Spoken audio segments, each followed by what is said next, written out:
혹시라도 구렁텅이에 빠지지 말라고 제가 여러분들한테 드릴 수 있는 일종의 선물 같은 거죠. 나중에 생각해 보면 아슬아슬했을 때가 많이 있을 수 있습니다. 저도 그럴 때가 많아요. 제가 딱 시장이 되고 나니까 웬 만나지 않은 사람이 그렇게 많아요. 정말로 많더라고요. 그래서 저를 사랑해서 만나자는 줄 알았어요, 저는. 야, 내가 인기가 엄청 좋구나. 그런데 이 사람들이 만날 때마다 저한테 꼭 뭘 부탁을 해요. 그리고 심지어, 이거 쓰시죠? 이렇게. 제가 그때, 제가 시장시대 CCTV를 다뤘는데 이유가, 돈을 받는 증거를 찍어 놓기 위해서가 아니고, 사실은 용도가 다른 거였어요. 그게 용도가 뭐였냐면, 그때 당시에 한명숙 총리 재판을 아마 하고 있을 그 시점이었던 것 같습니다. 저도 법률가라서 다 재판하면서 먹고 살아왔기 때문에 입증 책임이라고 하는 걸 너무 잘 알고 있죠. 업자가 예를 들면 잡혀가지고 제가요 언제 땡땡 시장 만났는데 그때 봉투에 3천만 원 줬어요 라고 거짓말을 했다고 쳐보세요. 일단 검찰이 증명을 해야 되는데 만약에 그때 그 사람이 나를 만나서 봉투에 100만 원을 넣어서 줬는데 내가 돌려줬다고 생각해 보세요. 받은 건 거의 사실에 가깝죠. 받았다 돌려줬으니까. 밀었으니까. 이게 뭐예요? 돌려줬으니까. 그런데 3천만 원은 아니고 100만 원이다. 300만 원이다. 하여튼 동그라미에 그 한 개 있냐 없냐 차이죠. 그런데 생각해 보십시오. 나를 만날 이유가 있는 사람이었죠. 실제 만났죠. 그리고 뭔가 부탁을 했어요. 내가 안 들어주긴 했지만. 하여튼 뭔가 나를 줬어요. 그건 팩트예요. 그런데 이제 그 다음부터 내가 해야 될 일이 뭐예요? 저는 돌려줬습니다. 그거 알고 보니까 300만 원밖에 안 됐어요. 저는 거절했습니다. 증명이 안 돼요. 그러면 그 사람 말이 진실이 되는 거죠. 특히 거기에 일정한 의도가 끼어 있다라고 하면 이건 꼼짝없이 당하는 거예요. 그래서 제가 그때 갑자기 무서워져가지고 제가 업자들 경고용으로 제가 언론들 보라고 한 게 아니고 너네는 나한테 거짓말할 생각 꿈에도 꾸지 마라. 내가 다 찍어 놓는다. 만나는 장면을. 저 봤죠? 저 있어요.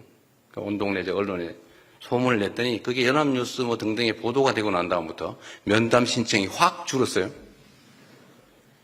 신통하지 않습니까? 네, 그래서 결국은 제가 돈 받았다는 소리는 안 듣고 살았죠. 다행히 엉뚱한 이상한 소리를 듣긴 했지만 어쨌든 세상은 그렇게 험한 세상이니까 잘 여러분들 지키시기 바랍니다. 그리고 마지막으로 제가 이 말씀을 좀 드려야 되겠는데 여러분들뿐만이 아니라 대한민국 공직자들에게 제가 드리고 싶은 말씀입니다. 공직자들이 어떤 태도로 뭘 하느냐에 따라서 그 나라는 흥하기도 하고 망하기도 해요. 제가 선거 때 선조가 있는 조선은 망했고 똑같은 조선인데 정조가 있는 조선은 흥했다.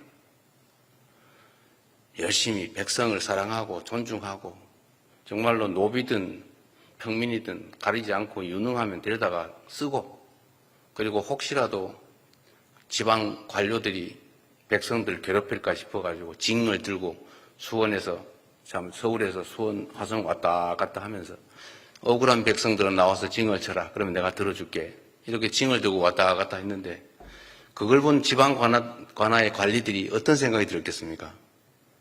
내 관아라는 백성이 혹시 가가지고 징을 치는 날 자기가 바로 징을 치는 날이죠. 그래서 그 행위 하나만 가지고도 전국에 아마 지방 관리들이 부정부패로 백성을 괴롭게 한다는 건 꿈도 못 꿨을 거예요. 하다가도 아마 백성들과 혹시 뭐 불편한 거 없으세요? 이렇게 해서 백성들을 위무했겠죠. 그래서 정조는 그 징 한 개, 1년에 한 열흘 화성 한 번 왔다 갔다 하는 걸로 지방 관리들을 전부 제압한 거예요. 딱 이 한 가지의 행동으로.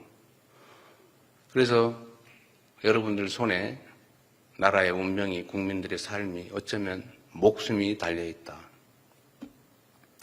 예컨대 안보를 다루는 군인들, 여기는 없지만 그 군인들이 혹시 쓸데없는 이상한 목적으로 불필요하게 전쟁을 하게 자극을 해서 만들었다. 어떻게 됐겠습니까? 수없이 많은 사람들이 직접 목숨을 잃는 건 말할 것도 없고 아마 경제가 폭망을 해서 손가락을 입으로 손가락 빨면서 먹고 살기 어려워서 또 극단적인 선택을 할 수밖에 없는 사람들이 무수히 생겼겠죠. 그 작은 하나의 행동으로. 그래서 공직자들 손에는 정말로 많은 사람들의 삶이 달려 있습니다. 여러분들에게도 마찬가지예요. 여러분들은 더군다나 대한민국 공직자의 중간 관리자, 중간 간부, 사무관으로부터 출발하지 않습니까? 여러분 손에 엄청난 권한이 주어져 있죠. 여러분들 학에 따라서 대한민국이 흥한 대한민국이 될 수도 있고 망한 대한민국이 될 수도 있습니다. 그런데 문제는 이 공직자들이 일을 할 때 하자면 끝이 없어요. 이 공직의 특성이 그런 겁니다. 이 공직은 정해진 확실한 일이 없어요. 정말로 하자면 막 해도 끝이 없어요. 그런데 안 해도 별로 상관이 없어요. 그래서 공직자들 앞에는 일거리가 산더미처럼 쌓여 있어요. 그래서 저는 이 일 처리의 좀 방식은 각자 알아서 하겠지만 저는 그렇게 합니다. 쉽고 간단한 일부터 빨리 해치운다. 제 책상에는 서류가 쌓여있지 않습니다. 최대한 빨리 내가 할 일을 하고 맡기죠. 이걸 부족하면 보완해가지고 와라. 이건 당신이 알아서 해라. 이거는 된다 안 된다. 그리고 진짜로 복잡하게 판단이 어려운 일이 있으면 판단할 자료를 더 만들어 오라고 내 손을 떼서 딴 데다 맡겨놓죠. 그래서 쉽고 간단한 일부터 빠르게 처리하면 성과가 납니다. 대개는 보면 어렵고 중대한 일, 이걸 가지고 끙끙끙 앓으면서 아예 아무것도 안 해버리죠. 그러면 성과를 내기가 어렵더라. 그리고 여러분들은 뭐 평생 공직을 할 거니까 모르겠는데 저는 이제 5년 임시직이니까 그 사이 시간이 제한되어 있지 않습니까? 그래서 저는 앞으로 그렇게 하려고 하죠. 시간을 2배로 효율성 있게 쓰면 임기는 10년이 될 수도 있는 거 아닙니까? 그래서 최대한 신속하게 처리할 생각입니다. 모든 일들. 그래서 공직자들도 할 수 있는 일보다 빨리 하자. 시간 질질 끌지 말자. 다시 한번 얘기하지만 여러분들은 뭐 민원 일주일에 처리하나 2주에 처리하나 아니면 6개월 후에 처리하나 별로 상관이 없겠죠. 그러나 그 민원의 당사자는 1명일 수도 있고 1000명일 수도 있고 100만 명일 수도 있는데 그 사람들은 흥망이 달려 있어요. 인생이 달려 있습니다. 여러분들은 그냥 수없이 많이 쌓인 민원 서류 중에 하나에 불과하지만 파초선이라고 하는 얘기 제가 가끔씩 하는데 들어보셨죠? 시험 공부하느라고 혹시 서유기도 못 읽어본 건 아닐 테고 그 손오공이 어디 가다가 어딘가 불이 나가지고 그 불을 꺼야 되는데 그 불을 끄려면 파초선이라는 부채가 필요하다. 그 누가 가지고 있냐? 어떤 마녀가 가지고 있다. 부채예요 그냥. 근데 부채는 그 마녀한테는 바람을 일으키는 부채에 불과한데 그걸 한 번 붙일 때마다 세상에 폭풍우가 일고 태풍이 불고 천지가 개벽을 하죠. 이게 권력이에요. 여러분 손에 들려있는 펜, 업무, 이거는 세상에 폭풍을 일으키는 파초선 같은 거죠. 그래서 권력이란 무서운 겁니다. 여러분들은 비록 따져놓고 보면 친구들하고 뭐 똑같은 뭐 생명집에서 같이 술 먹는 친구들에 불과하지만 그러나 여러분들은 엄청난 세상의 내부 병력을 가져올 수 있는 권력이라고 하는 파초선을 들고 있는 거예요. 그래서 이거를 잘 써주기 바랍니다. 근데 장애가 하나 생겼죠. 어떤 장애냐? 특히 여러분들 행정직 공무원이어서 재량이 너무 많아요. 해야 되는 일, 하면 안 되는 일 빼고 해도 되고 안 해도 되고 이래 해도 되고 저래 해도 되고 재량. 이 재량이 너무 많고 넓죠. 그런데 이 재량 범위 내에서 내가 선의를 가지고 한 일이면 그게 실패할 수도 있고 성공할 수도 있는데 어느 날인가부터 실패를 하면 너 왜 그렇게 결정했어? 이렇게 책임을 묻는 이상한 풍토가 생겼어요. 이러다 보니까 공직자들이 의무 지어진 일 외에 내가 책임질 여지가 있는 일은 절대로 안 하기로 마음먹기 시작했습니다. 이러면 그 사회가 경직되죠. 이게 지금 현재 대한민국 공직사의 가장 심각한 문제입니다. 누구 때문이냐 따질 필요 없죠. 여러분 때문은 아니에요. 일선에 일하는 공무원들 때문은 아닙니다. 정치 때문이죠.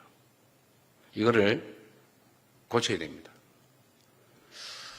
이 점에 대해서는 저도 총력을 다해서 일선의 공무원들이 스스로 합리적으로 판단해서 선의를 가지고 한 일에 대해서 어떤 경우에도 책임을 묻지 않는 그런 제도, 그런 공직 풍토를 꼭 만들도록 하겠습니다.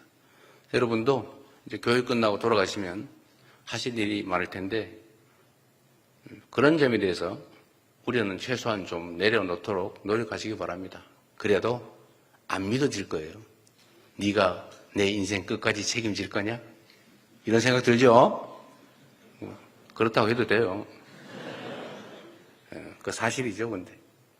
그러나 제도도 바꾸고 풍토도 바꾸고 그래서 공직자들이 선의를 가지고 하는 일들에 대해서 어떤 다른 목적으로 그 사후적인 책임을 묻는 그런 일들은 없도록 최선을 다하겠습니다.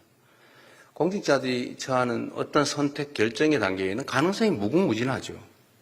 그리고 그 사후적으로 이 결정이 잘 됐다 아니면 그보다 더 나은 결정이 있었다라고 책임을 묻고 평가하게 되면 이거는 공직자들한테 신이 되라고 요구하는 것이나 마찬가지예요. 우린 신이 아니잖아요. 사람으로서 최선을 다하는 거죠. 자, 얘기가 너무 길었는데 이상으로 제 일방적인 얘기는 여기서 마치고 여러분 합격을 축하하고 대한민국의 중간 주요 공직자로서 출발을 진심으로 축하드립니다. 고맙습니다.